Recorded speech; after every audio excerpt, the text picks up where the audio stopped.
Welcome to our summer series. Today we are revisiting a powerful conversation with Salon educator and trainer of the Playbook founder, Coach Chris Baran. Chris shares three important shifts that can help stylists break through their income ceiling and build a six-figure career. With discussion, smarter training, and clear salon standards, and why learning to delegate is essential for growth. Let's welcome Coach Chris Baran. We have to be able to provide education or provide a program that helps people get better at what they do. And let's face it, if we're training people how to become better, if we just say, I want to make you better at haircutting or color or finishing or whatever that is, front desk duties, that I am still a 12-year-old in mind, so I just have to, I did say duty. It's a male thing, I apologize. But you talked about the six-figure earner. And again, the six-figure earners now are not the six-figure earners that we had yesteryear, right? Mm-hmm. Because if you think about it, there's always, like they say in real estate, they always say there's the three rules of real estate. You know, location. And when we were trained, or I'll put it to you, when I was trained, particularly in that authoritarian sense of being training, hair quality that you did came from discipline.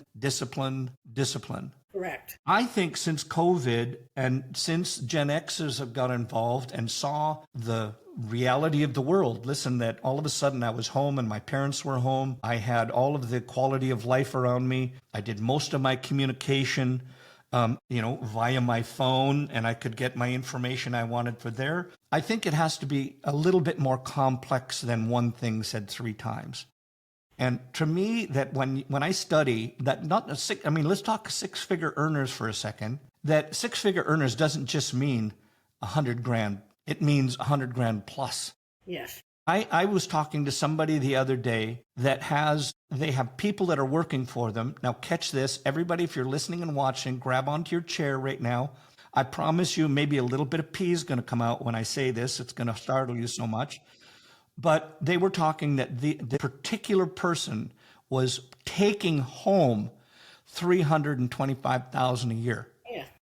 And that's the kind of six-figure earners we're talking about. So It can range anywhere from just over 600 to much, much more. And I really think that from what I'm doing, and this is coming out of my brain. I have no statistical proof on this, but from my gut and what I hear and what I see, you have to do a little bit of all of those. It's still, instead of it being discipline, it's a skill. Because when we did discipline, it was what we called skills and drills. You did drills over and over and over again till the skill got embedded in your brain, and you could do it without thinking. As simple as, and when you're cutting hair, doing some of the things, little things like push, pull to get really in a precise line when you're cutting. That's the skill part. But we all know that from our era, people that were skilled, highly skilled, but didn't have a great personality, didn't provide a great salon experience, they still made a boat full of money. Yes. Right? You don't get that anymore. People are and that's where so first one is skill. Second one has to be that you have a positive experience while you're in that chair.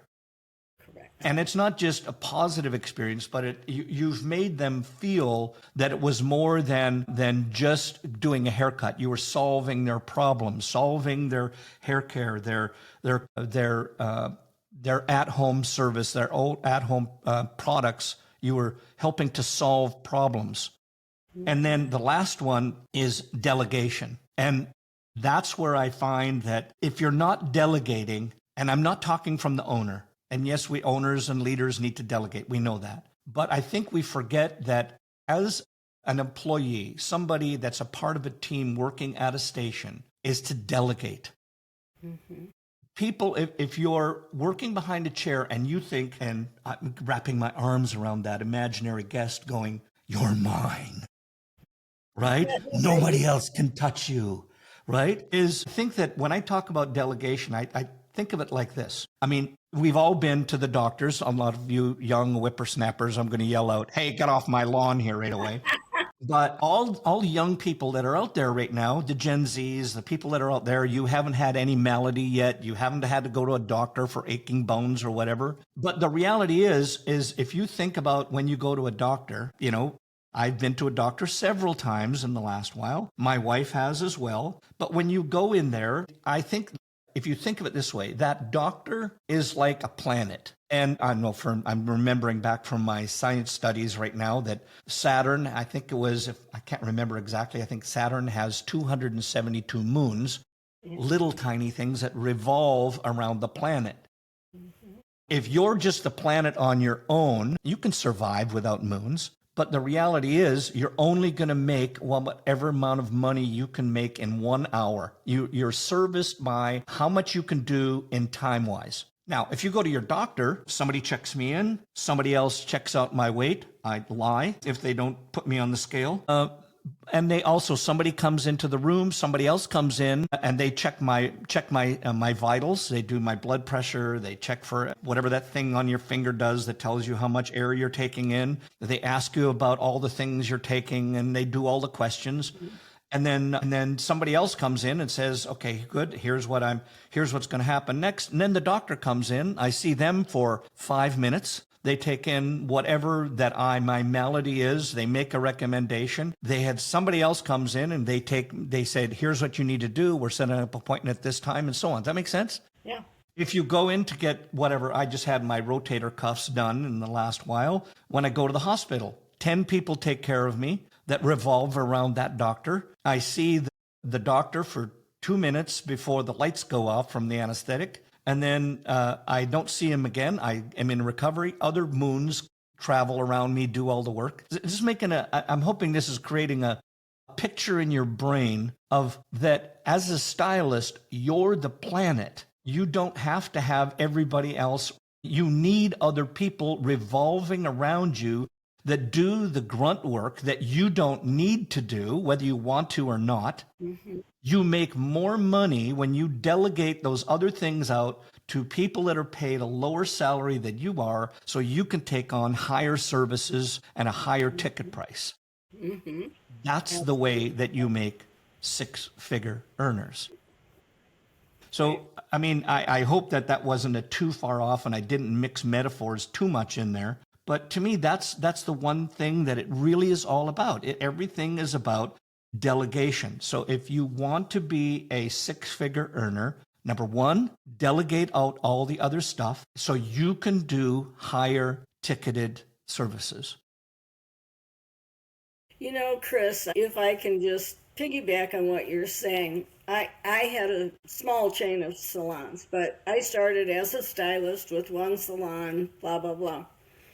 And you're taking me back to what was early in my career, my corporate philosophy. And it'd be myself and 6 stylists, and we'd have a salon meeting. And I'd say, I've got something I want to discuss. I said, if your client comes in and you treat her really nice and you give her a great haircut and you're consistently, quality of work is there, she leaves and she says, I love Kathy at blah, blah, blah salon. We'll just call it Sue's Salon.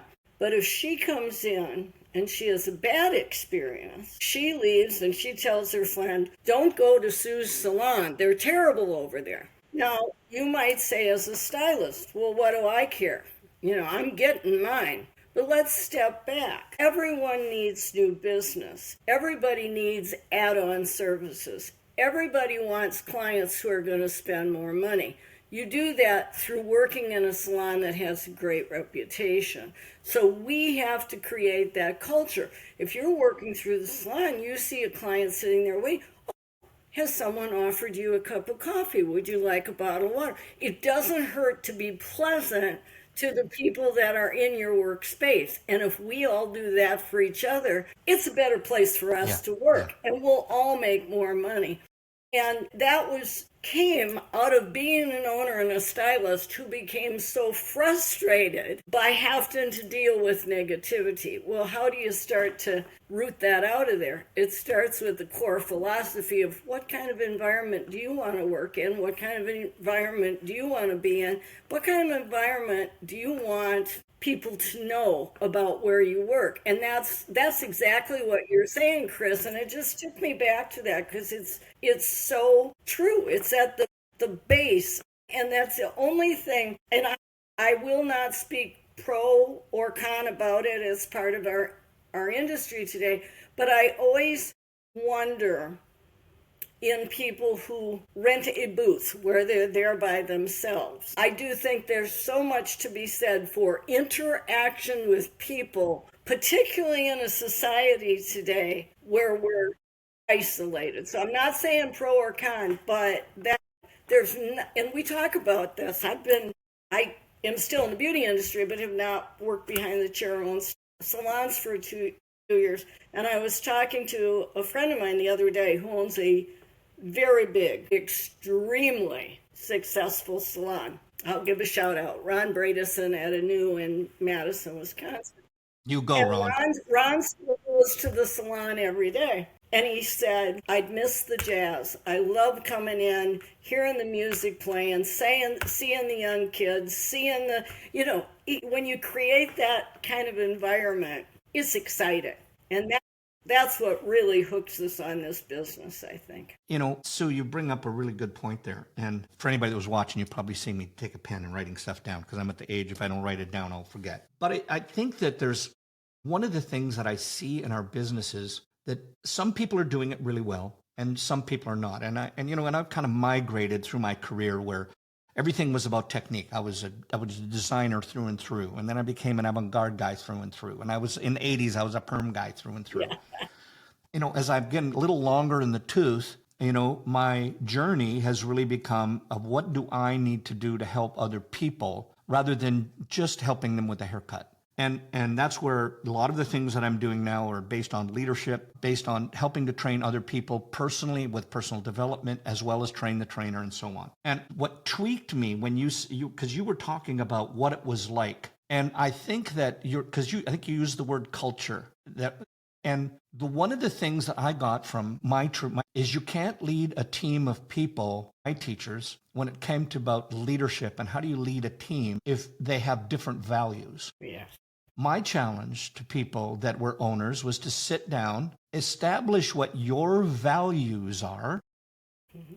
If it's honesty, integrity, and like I can list ours, we did it with our team. We have honesty, integrity, family, abundance, which is another one, as well as imagination, creativity, all of those things that you can put down as values. And when you have your team, make sure that they know those are your values. And what are their values? Because the reality is, if your values don't align, right, you are going to have chaos in your business because your values are the driver for the business. They're the drivers for the relationships within the business, and they're the drivers for the loyalty and the longevity of the business. And that's why values are the first and foremost thing. And then you have to have and make up your own code of honor. Yes. That you have in the business, and they're generally about problem-solving stuff. I was recently at a salon, and while I was at several doing this, one was a group of salons with a chain of salons. I've done others in schools where they had to do it with their students and with their staff. What are the problems that come up? Like if let's say I'm not talking policies and procedures. I'm talking a code of honor so that you can talk to one another if there's a problem that comes up. Thank you, Coach Chris, for sharing such a practical advice about developing stylists, building stronger salon team, and creating a greater opportunity for success. If you enjoy this episode, please like us and share it with a stylist, educator, or salon owner who's ready to grow. To learn more about Chris Baran, visit trainersplaybook.com or follow him on Instagram at Coach Chris Baran. Thank you for watching and see you on the next episode.